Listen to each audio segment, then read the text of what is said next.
फर्जी दाखिल खारिज के आरोप में नेत्रहीन ने जताई आत्मदाह व धर्म परिवर्तन की चेतावनी। तहसील प्रशासन पर गंभीर आरोप लगा, धरने पर बैठा परिवार। खतौली तहसील खतौली क्षेत्र के ग्राम बड़सू निवासी कंवरपाल पुत्र स्वर्गीय सरजीत 100% नेत्रहीन है। उसने तहसील प्रशासन और कुछ व्यक्तियों पर फर्जी तरीके से जमीन हड़पने का गंभीर आरोप लगाते हुए आत्मदाह और धर्म परिवर्तन की चेतावनी दी है। कंवरपाल ने इस संबंध में एक प्रार्थना पत्र उप जिलाधिकारी खतौली और मुख्यमंत्री को प्रेषित किया, जिसमें उन्होंने आरोप लगाया कि राजीव पुत्र भरत निवासी सिकंदरपुर कला, राजेंद्र पुत्र सरजीत ग्राम बड़सू और राजकुमार पुत्र रतनलाल निवासी देहरादून उत्तराखंड ने आपस में साठ-गांठ कर उनसे धोखे से कुछ दस्तावेजों पर अंगूठा लगवाया। कंवरपाल का कहना है कि उन्होंने राजीव पुत्र भरत से 2 लाख रुपए ब्याज पर लिए थे, जिसके बदले दस्तावेज तैयार कराने की बात कहकर उनके अंगूठे दस्तावेजों पर लगवा लिए गए। नेत्रहीन होने के चलते कंवरपाल को पता नहीं चला कि किन कागजों पर अंगूठा लिया गया। बाद में उन्हें जानकारी हुई कि उनके नाम से 5 बीघा जमीन का फर्जी बैनामा करवा लिया गया और उनके नाम पर खोले गए बैंक खाते में 30 लाख रुपए जमा कराए गए, जिसका संचालन भी उन्हीं लोगों ने किया। इस पूरे प्रकरण के विरोध में कंवरपाल ने पहले तहसील खतौली में दाखिल खारिज के खिलाफ वाद संख्या 235/2024 तथा सिविल न्यायालय मुजफ्फरनगर में वाद संख्या 28/2025 दाखिल किया। उन्होंने कहा कि उन्होंने उक्त मामलों की प्रतियां तहसील प्रशासन को भी सौंप दी थी। कंवरपाल का आरोप है कि इसके बावजूद तहसीलदार खतौली सतीश चंद्र बघेल ने ग्राम बड़सू के कथित फर्जी गवाहों स्वराज पुत्र धन सिंह और बलजोरा पुत्र सुक्का की झूठी रिपोर्ट के आधार पर विपक्षी पक्ष में दाखिल खारिज कर दी। कंवरपाल के अनुसार बलजोरा पुत्र सुक्का ने स्पष्ट रूप से कहा कि उसे तहसील के किसी भी अधिकारी ने न तो कोई संपर्क किया और न ही उसे कंवरपाल के घर ले जाया गया।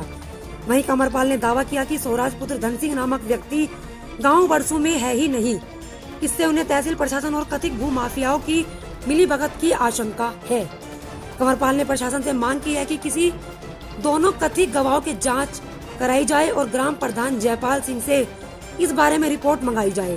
साथ ही उन्होंने तहसीलदार सतीश चंद्र बघेल और प्रकरण में शामिल अन्य जिम्मेदार अधिकारियों के खिलाफ जांच और कार्रवाई की मांग की है। कंवरपाल ने चेतावनी दी है कि यदि मामले की निष्पक्ष जांच और कार्रवाई न हुई तो वे और उनका परिवार आत्मदाह और धर्म परिवर्तन कराने को विवश होंगे, जिसकी समस्त जिम्मेदारी तहसील प्रशासन की होगी।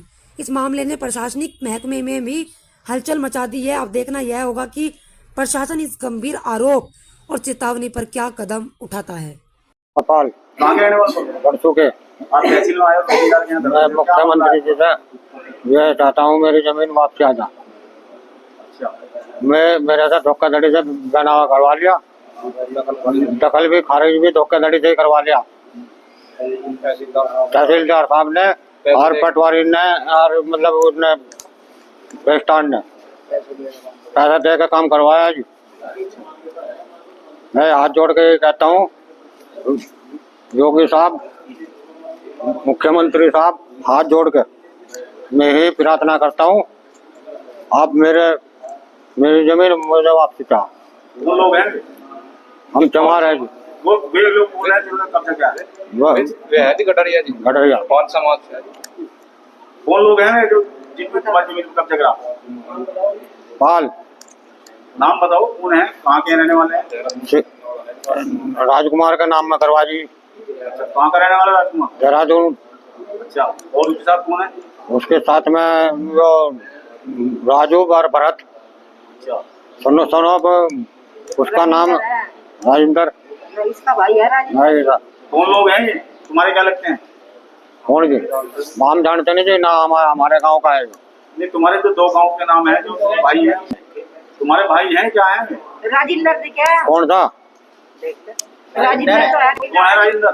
राजेंद्र भाई है, छोटा धोखे ना वही लाया बैठा के। अच्छा, उनने धोखे से करवाया काम। तो अब अधिकारी से मिले हो, क्या कह रहे हैं अधिकारी? आश्वासन देते हैं, भगाते हैं, फिर काम नहीं करते। 2 लाख की टका दी पहले भी आए थे आप धरने पे? आज क्या आश्वासन मिला? नो कह रहे काम हो जाएगा, कल आ जाइयो। फिर आए हम, हमारी फिर नहीं सुनाएगी कोई। अच्छा, आज आए हो? आज फिर आज आत्महत्या करके जाएंगे हम बिल्कुल। और इस्लाम धर्म इसीलिए कर रहे हैं हम। क्या कर रहे? मुसलमान बना गया, मैं हिंदू ज्यादा। क्यों? हाँ जी, अब तंग हो गए समाज इससे, सरकार से मिल परेशान हो गए। ये बरसों का मामला है, दाखिल खारिज का मामला था। जो पक्ष यहाँ बैठा हुआ है उनका कहना ये है कि हमें सुना नहीं गया, तो उनके अधिवक्ता को सुन लिया गया है, तो केस अभी रजिस्टर हो गया है, तो उनकी बातें सुन ली गई हैं। बावजूद इसके धरना जारी नहीं, अब कोई इशू नहीं, अब तो सॉर्ट आउट हो। उनके द्वारा ये कहा गया था कि दाखिल खारिज के लिए, जब दाखिल खारिज के लिए फाइल आई थी उस दौरान उन्होंने अपील भी डाली थी, लेकिन उसके बावजूद मामला न्यायालय में था, उसके बावजूद दाखिल खारिज कर दिया गया। नहीं, न्यायालय में अपील में मामला नहीं था, कोई स्टे भी यहाँ से नहीं था। रजिस्टर्ड बैनामा है, एक व्यक्ति ने ज़मीन खरीदी है, एक ने बेची है, रजिस्टर्ड बैनामा है, सब रजिस्ट्रार के यहाँ रजिस्टर्ड हुआ है, और रजिस्टर्ड बैनामे के आधार पर दाखिल खारिज हुआ था, और दाखिल खारिज रजिस्टर्ड बैनामे के आधार पर होते हैं। क्या आगे कार्रवाई इसमें क्या संभावना है? अभी उन्होंने रजिस्ट्रेशन दिया है, उस पर कार्रवाई की केस रजिस्टर हो गया, तुमको सुना जाएगा। केंद्र साहब, इसमें जो बैनामे में फोटो लगाए गए हैं वो पीड़ित के नहीं हैं, नहीं, ये किसी अन्य लोगों के फोटो लगाए गए हैं। सिविल कोर्ट में इनका मामला चल रहा है और सिविल कोर्ट का मसला है। अगर बैनामा निरस्त होता है या नहीं होना है, ये सिविल कोर्ट का मामला है।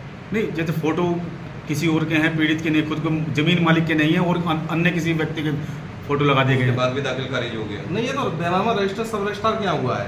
सब रजिस्ट्रार के यहाँ जो बैनामा रजिस्टर्ड होता है वो दाखिल खारिज के लिए तहसील में आता है, तो बैनामे के आधार पर दाखिल खारिज होता है। इनका जो मामला कैंसिलेशन का चल रहा है, सिविल कोर्ट में अपनी पैरवी करें, वहाँ से कैंसिल कराएं, मेरा तो यहाँ के ऑर्डर सारे अपने अपने सर, मेरा क्वेश्चन ये है कि बैनामे पे जो फोटो लगाए गए हैं खुद के नहीं है, अन्य किसी व्यक्ति का है। ये तो सिविल कोर्ट में जांच का विषय है, सिविल कोर्ट में पैरवी करें। क्या मानते हैं इसमें कोई लापरवाही है?